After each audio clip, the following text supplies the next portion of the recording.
I want to talk about a really exciting new technique we're doing at Monash University, and it's called Single Particle CryoElectron Microscopy.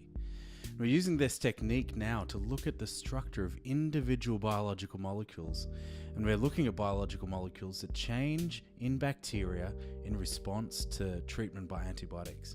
So we're using this technique to try and tackle the problem of antibiotic resistance. So how does it work? Well, we need our biological molecules in an extremely thin layer of ice. So we isolate these molecules from the bacteria and then freeze them in a layer of ice that's just a tiny little bit thicker than the molecules themselves.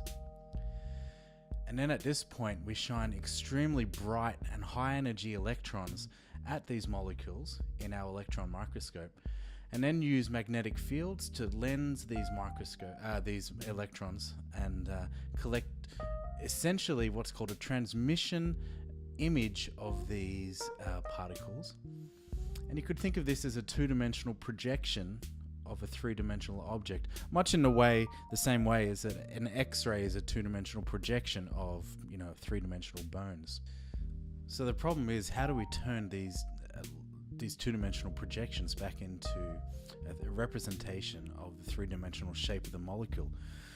So we do this by leveraging the latest computational techniques by using graphical processing units from companies like MBio to recalculate or re-back calculate the three-dimensional picture from hundreds of thousands of individual two-dimensional projections. And what we end up with is this three-dimensional representation here. So this is electron density reconstruction of the ribosome from a bacteria called Staphylococcus aureus, or better known as golden staph. And this molecule is the target of antibiotics. This is why we're studying it. And once we've got our three-dimensional map here, what we do is we spend a lot of time to try and make a molecular model based upon this map.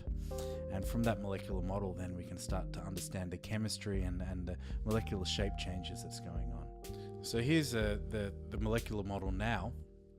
What we can see in coloured in grey is all the ribosomal proteins, and in magenta and blue is the ribosomal RNA. It's a humongous nanomachine, and it's responsible for joining peptides together. And this antibiotic that we're interested in, called linezolid, binds right in the centre of the catalytic core of this molecule, and shuts down all of its functions by binding in this particular site. And you can see it's binding just the RNA, which is represented here as little pipes and sticks.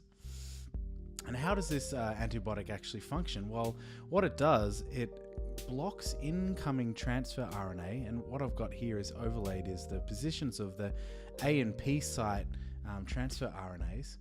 And you can see that this drug binds exactly in the spot where the actual substrates of this molecule come in.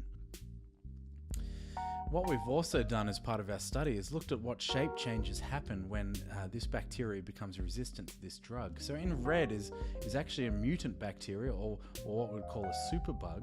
And you can see the positions of the RNA nucleotides are in drastically different positions, so it's remodeled the binding site of this drug, and this drug can no longer bind. So we're using this amazing new technique to not only understand how bacteria remodeling the binding site of antibiotics, but also how we can better design new rounds of antibiotics to overcome these mutations. So I just want to acknowledge all the people that support my work, and thanks for tuning in.